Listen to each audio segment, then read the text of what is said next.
Assalamualaikum warahmatullahi wabarakatuh. Baiklah anak-anak, pada hari ini kita akan melanjutkan pembahasan yang minggu kemarin kita sudah bahas. Adapun pembahasan yang akan kita bahas pada pertemuan kali ini adalah perceraian, talak, dan khulu.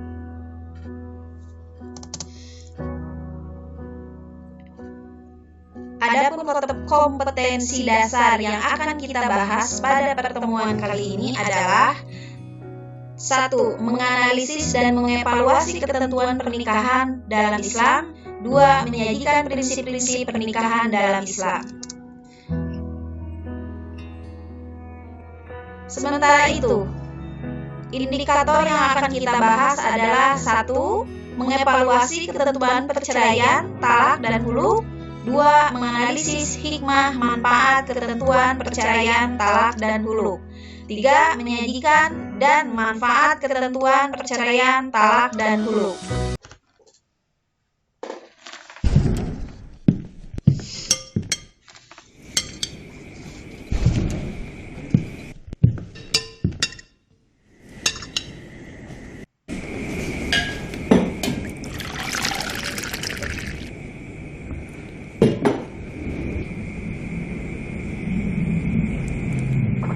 Abang okey?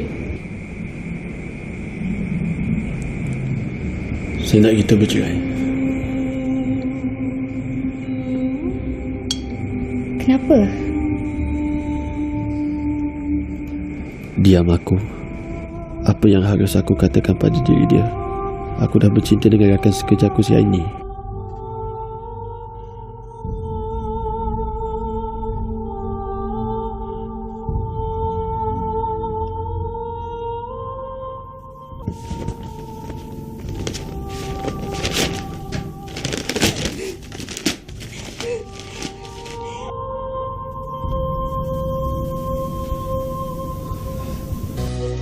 Perceraian adalah kebalikan dari pernikahan atau berakhirnya suatu pernikahan. Perceraian merupakan terputusnya hubungan antara suami istri disebabkan oleh kegagalan suami ataupun istri dalam menjalankan obligasi peran masing-masing.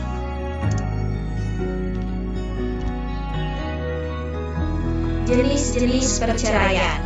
Yang pertama ada cerai hidup. Cerai hidup adalah salah satu di antara pasangannya yang menginginkan perpisahan. Dalam artian mereka memilih hidup masing-masing. Yang kedua ada cerai mati.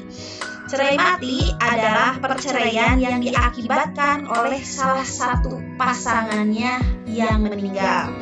Yang ketiga ada cerai gugat.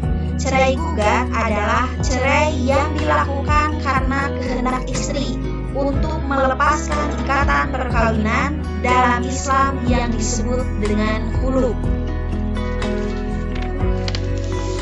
Berikutnya ada akibat gugat cerai. Apa saja akibat gugat cerai? Yang pertama, ada dalam ayat Al-Quran dinyatakan, barang siapa di antara perempuan yang meminta bercerai dari suaminya, maka surga diharamkan baginya. Jadi untuk para perempuan, jika ada yang meminta bercerai terhadap suaminya, maka berhati-hatilah, karena engkau tidak akan pernah masuk surga. Yang berikutnya, istri menguasai dirinya sepenuhnya. Jadi ketika seorang istri yang sudah bercerai, si suami tidak berhak terhadap istrinya tersebut, baik berhak atas perintah, atas kekayaan, atau atas kehidupannya, karena istri atau pasangannya tersebut menguasai diri sepenuhnya. Jadi dia mau melakukan apa saja atau hal apa yang ingin dia lakukan, itu sudah tidak ada kaitannya dengan pasangannya atau dengan suaminya. Sehingga kalau dia melakukan suatu dosa, maka tidak menjadi dosa untuk suaminya. Berikutnya ada tolak bain sugro. Kenapa dikatakan tolak bain sugro? Adalah jatuhnya talak menggugat mengurangi jumlah tolak, tetapi suami tidak boleh rujuk kepada bekas istrinya. Apabila suami ingin kembali kepada istrinya, maka harus dengan akad nikah yang baru. Berikutnya ada akibat cerai. Akibat cerai, anak diperbolehkan untuk berkhiar. Apa itu khiar? Anak boleh memilih jika sudah besar ya, apakah mau ikut kepada ibunya ataupun terhadap ayahnya. Tetapi apabila anaknya masih kecil atau dalam artian di bawah umur, juga masih dalam keadaan butuh ASI atau air susu ibu, atau masih sangat butuh perhatian dari seorang ibu, maka biasanya seorang anak khiarnya diputuskan untuk mengikuti ibunya. Selanjutnya ada alasan perceraian.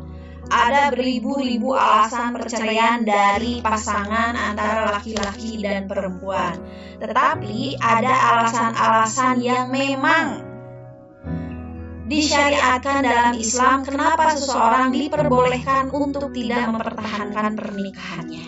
Yang pertama ada berbuat zina. Maksud berbuat zina di sana adalah jika salah satu pasangan melakukan berzina, maka diperbolehkan untuk meminta bercerai atau diceraikan. Yang kedua adalah KDRT atau kekerasan dalam rumah tangga. Maka salah satu pihak ini pun boleh mengajukan untuk meminta perceraian atau menceraikan. Berikutnya ada sedara. Sedara di sini maksudnya apabila sudah terjadi sebuah pernikahan antara laki-laki dan perempuan sebelumnya tidak mengetahui bahwa mereka itu ada hubungan darah atau dalam artian sedara, maka salah satu jika sudah mengetahui harus memutuskan pernikahannya atau bercerai. Kenapa demikian? Karena tidak sesuai dengan hukum syariat agama Islam. Yang berikutnya ada campur tangan pihak yang lain. Biasanya alasan perceraian setiap orang atau laki-laki dan perempuan yang sudah menikah, salah satu yang menyebabkan mereka bercerai adalah campur tangan pihak lain. Campur tangan pihak yang lain adalah hadirnya orang ketiga. Hadir orang ketiga di sini bisa jadi perempuan lain, bisa jadi ibu bapak salah satu pihak, kakaknya, adiknya, sehingga rumah tangga mereka itu bukan milik mereka berdua, tapi milik beberapa orang. Makanya ini bisa dikatakan salah satu alasan perceraian. Berikutnya ada perselisihan. Perselisihan di sini bukan perselisihan yang mudah atau ringan, tapi perselisihan yang terus berulang, tidak bisa ketemu titik temunya, sehingga diperbolehkan salah satunya untuk mengajukan perceraian. Berikutnya ada murtad. Murtad di sini adalah salah satu baik laki-laki atau pasangannya memutuskan untuk berpindah agama. Maka pasangannya yang lainnya boleh meminta untuk bercerai karena dengan alasan tidak bisa mengikuti agama yang baru dari pasangannya.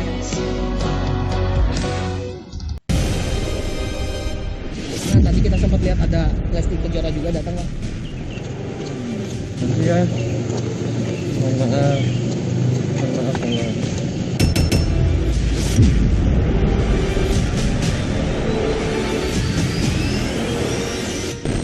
Pemirsa Hotshot Extra SCTV, pedangdut Lesti Kejora menggemparkan jagat dunia hiburan usai dirinya membuat laporan adanya dugaan KDRT yang dilakukan sang suami Rizky Bilar ke Polres Jakarta Selatan.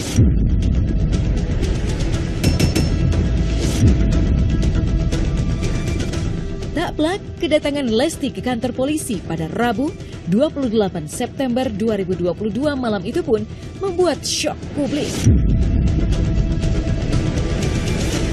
Bagaimana tidak, Lesti dan Bilar yang tampaknya selalu mesra dan harmonis di depan kamera itu tiba-tiba diterpa isu KDRT.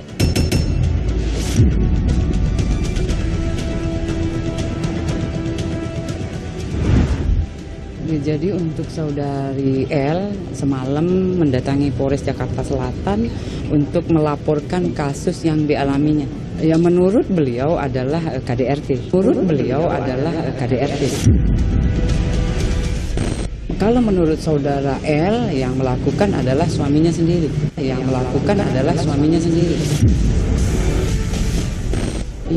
laporannya semalam. Laporan polisi saudari L melaporkan semalam. Kita sudah terima. Oke, dari video yang tadi kita saksikan, Ibu akan mengambil satu buah pertanyaan. Pertanyaan ini sifatnya yang menantang ya. Coba diperhatikan di sudut sebelah kanan. Apabila Lesti mengajukan cerai, karena ini yang lagi hangat-hangatnya ya saat ini, sehingga kita harus paham apa itu KDRT, apakah KDRT itu hanya dinyatakan bahwa bisa saja, ternyata tidak ya, ada berbagai jenis KDRT. Baik, kita lanjutkan. Apakah alasan dia cukup kuat atau tidak? Apakah Lesti juga tidak akan masuk surga ketika dia mengungkapkan gugatannya? Jadi maksud pertanyaan ini begini.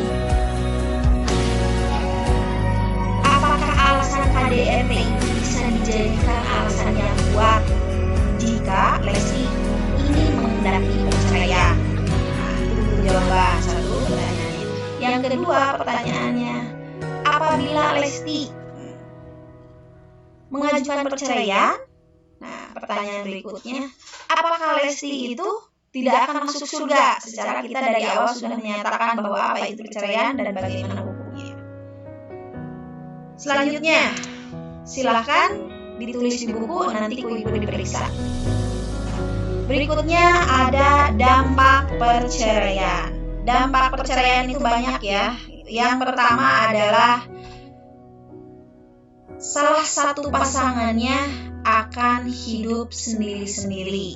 Berarti ketika seseorang atau pasangan yang memutuskan untuk bercerai, maka kedua belah pihak tersebut sudah harus siap dengan kehidupannya masing-masing kembali seperti sebelumnya mereka menikah. Berikutnya adalah dampak perceraian adalah anak jadi korban, atau lebih dari parah sebatas hanya korban, anak itu traumatis. Kenapa dikatakan traumatis? Bisa dalam artian memorinya mengingat bahwa ada hal yang tidak enak di masa perpisahan antara ayah dan ibu. Berikutnya ada kekayaan. Kekayaan sekecil apapun ketika sudah menikah dan memutuskan untuk berpisah atau perceraian, maka kekayaan mereka digabungkan, baik kekayaan istri ataupun kekayaan suami jika ada, dan sifatnya digolong gini atau dibagi secara syariat agama Islam. Yang selanjutnya setelah perceraian ada talak. Talak menurut bahasa bermaksud melepaskan ikatan.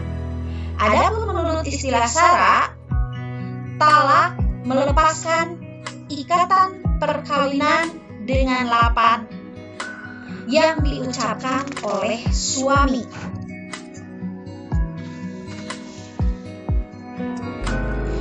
Berikutnya ada hukum talak. Hukum talak yang pertama ada wajib. Kenapa dikatakan wajib? Jika pembelaan suami istri tidak dapat didamaikan lagi.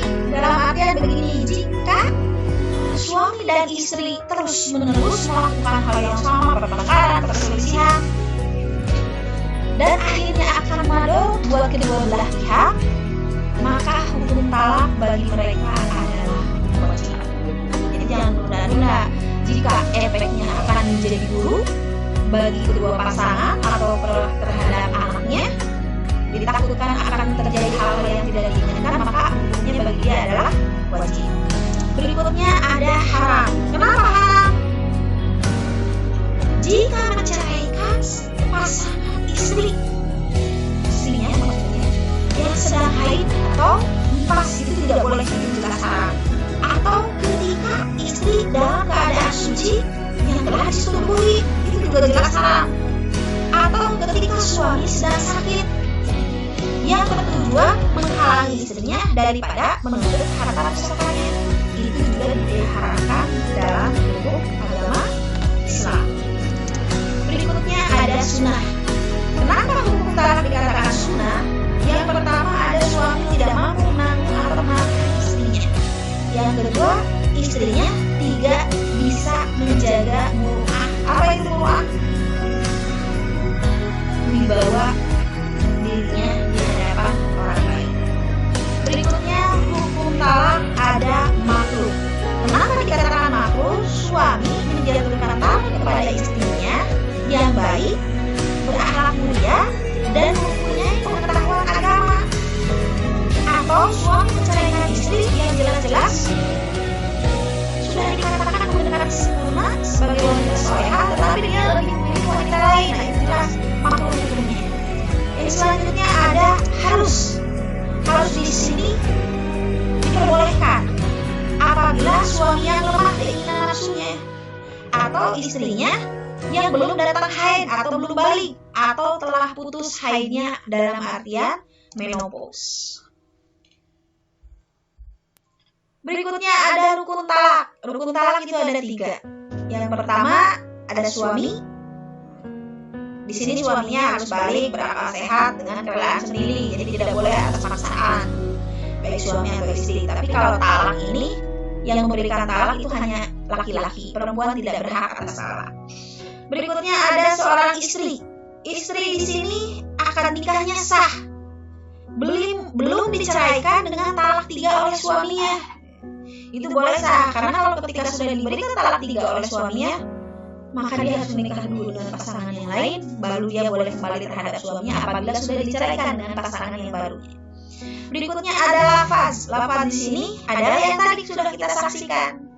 Sekecil apapun ucapan talak, baik kalimatnya hanya saya menceraikan, atau saya ceraikan, atau kamu pulang dulu ke rumah orang tuamu, dan sebagainya. Itu sudah sah tidak Bu ucapan seperti itu, jatuh talak terhadap salah satu pasangannya atau terhadap istrinya, maka sah hukumnya.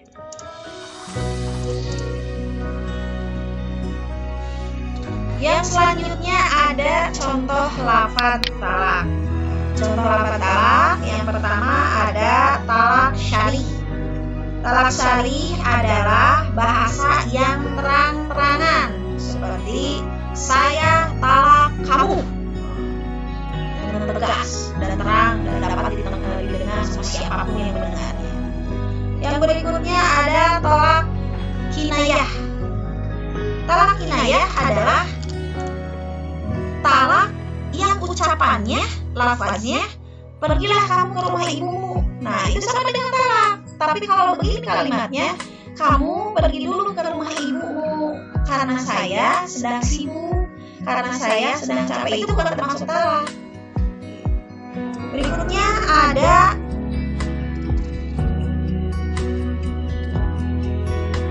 jenis talak. Yang pertama ada talak raj'i. Kenapa dikatakan talak raj'i? Adalah suami mengucapkan kalimat talak yang kedua terhadap istrinya, maka si suami boleh merujuk kembali jika istrinya menginginkan dia kembali dan ketika istri masih dalam masa iddah. Yang berikutnya ada talak bain. Apa itu talak bain? Talak bain adalah talak 3 yang melapaskannya sama suaminya, sehingga ketika si suaminya masih timbul rasa cinta atau punya rasa cinta, maka salah satu pasangannya harus menikah lagi atau menikah dulu. Setelah menikah dulu baru bisa, maka apabila merasa ingin kembali lagi, maka diperbolehkan. Yang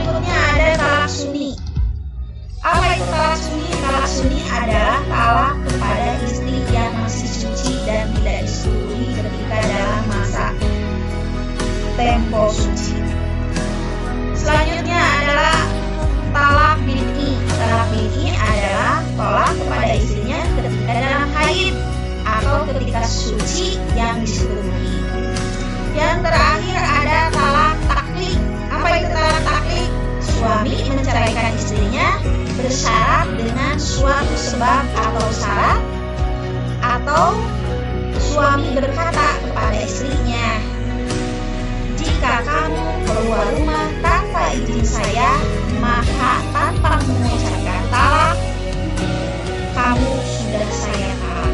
Itu merupakan talak bagi. Berikutnya ada hikmah talak. Walaupun sebetulnya baik perceraian atau talak itu adalah perilaku, mohon dicatat, yang tidak disukai oleh Allah atau dibenci oleh Allah. Walaupun dalam kenyataannya diperbolehkan, tetapi dalam keadaan madharat. Berikutnya kita lanjut ke hikmah talak. Hikmah talak ada yang pertama, hikmah talak dilakukan apabila memang sudah menjadi pilihan, dan sifat pilihannya adalah jalan darurat.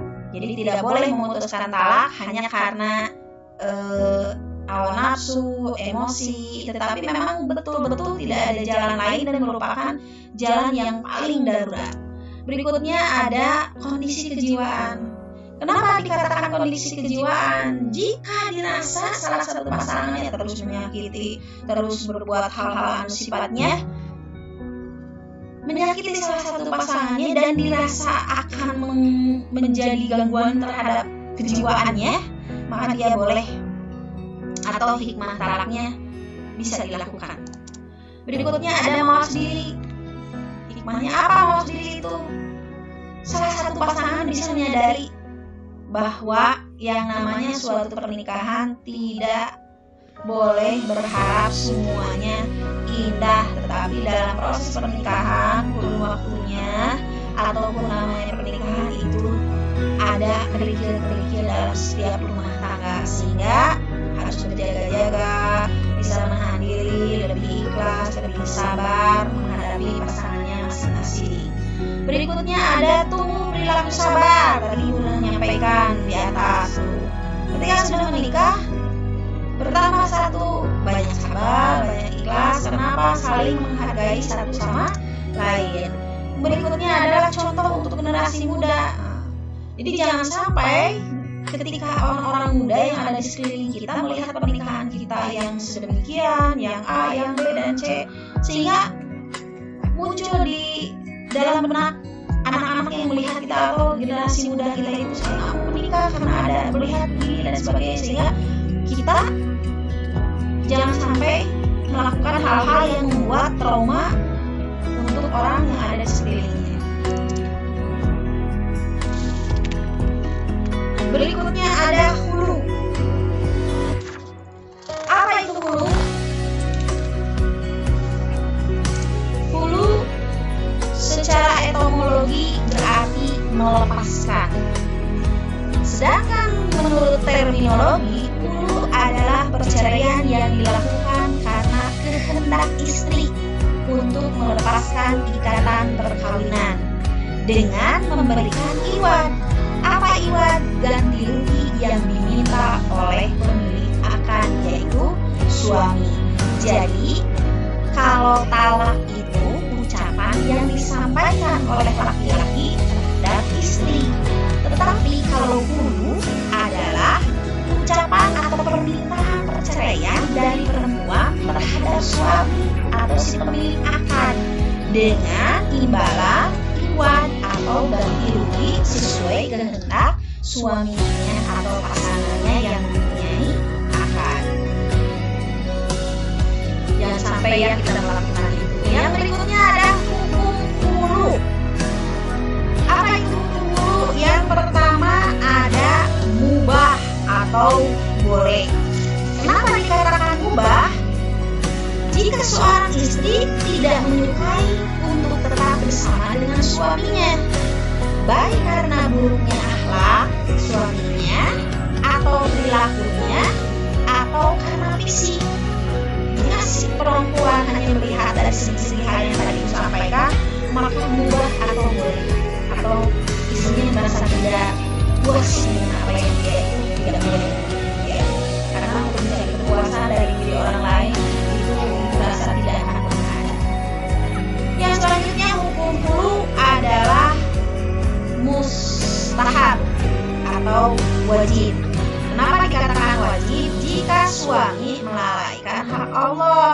seperti suaminya meninggalkan sholat, suaminya melakukan hal-hal yang membatalkan Islam dan semisalnya, maka istri dianjurkan untuk mustahab atau wajib berhulu. Yang selanjutnya ada haram. Kenapa hulu dikatakan haram? Jika istri mengajukan cerai gugat kepada suaminya karena 4 alasan. Diperbolehkan oleh agama yang pertama karena suaminya buruk rupa. Istri merasa tidak bahagia karena tidak pernah bersyukur, sang suami selalu salah di mata istri, memfitnah suami, tidak memperhatikan, tidak menyayangi istri, maka istri boleh mengajukan hulu terhadap suaminya. Selanjutnya ada rukun hulu. Rukun hulu yang pertama ada